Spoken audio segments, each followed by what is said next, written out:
Thanks for coming in, Lauren.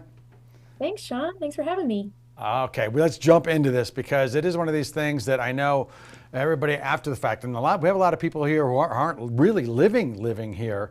And what are some of the things that we can do for? Let's start with those who do live here. Let's take care of us first. What are some of the things we can do for prepping for winter? Yeah, absolutely. So, we got some moisture and then we haven't gotten really much moisture. And so all of that stuff that we did get is now ice.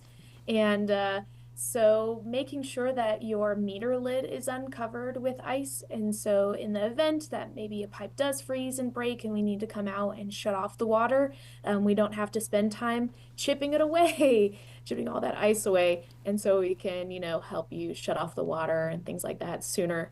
So that's one recommendation that we have. And then, following our winterizing tips, which includes just when you're going out of town, because we know we have some holidays coming up, setting your thermostat to 65, opening up your cupboards and things like that. Those are all great things to follow. That's a good point. I remember doing a video a little bit on some of these little tips that we can do to sort of make sure we take care of it.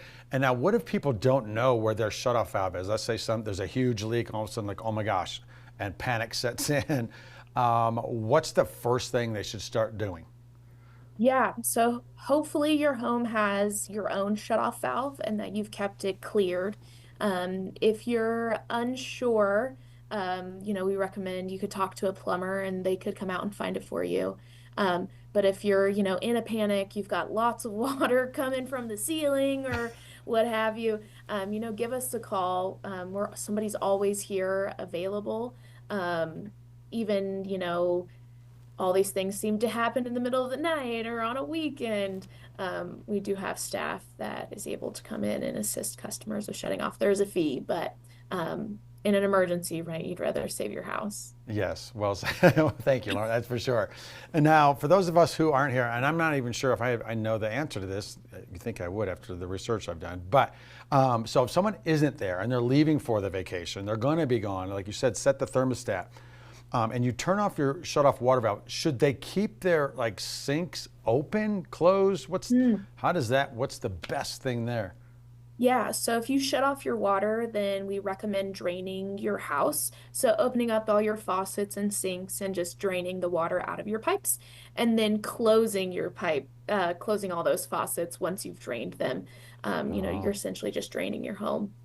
Um, that's what we would, recommend for it. Now, some people's houses, the way that the plumbing is, maybe you're not able to drain all your pipes. hmm. And so that's something that you would just need to, if you're not sure, talking to a plumber, or maybe if you do know that, right, then you'll just need to keep your house nice and toasty so those pipes stay warm too.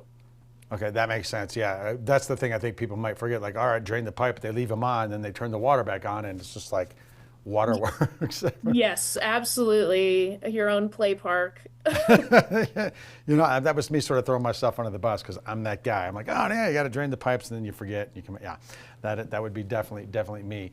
Now I know we briefly we were talking about lead and potentially having them assessed and having them removed. Or quickly, what are some of the strategies or things that we should implement to ensure that we do or don't have lead pipes? Yeah, so we sent out, I think in October, a letter, for a lead line survey. And, it's requesting that customers have a look. We own part of the water service, but customers own the other part. And so we're trying to figure out, if we have any lead in our service area. And we don't think we do, but, it's a federal mandate. So we're just making sure. So, it's wherever your water line comes into your house.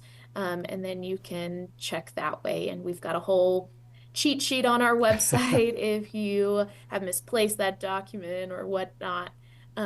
If you're not able to access it, maybe you've got a lot of snow at where your water line comes in, and you're concerned about lead, then we recommend, you can flush your pipes for 30 seconds.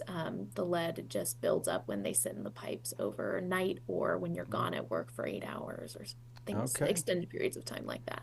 Awesome, Lauren. Well, thank you for some insider tips right there. We appreciate you. Appreciate what you and the whole organization does there at South Tahoe Public Utility District. Thanks for checking in with us.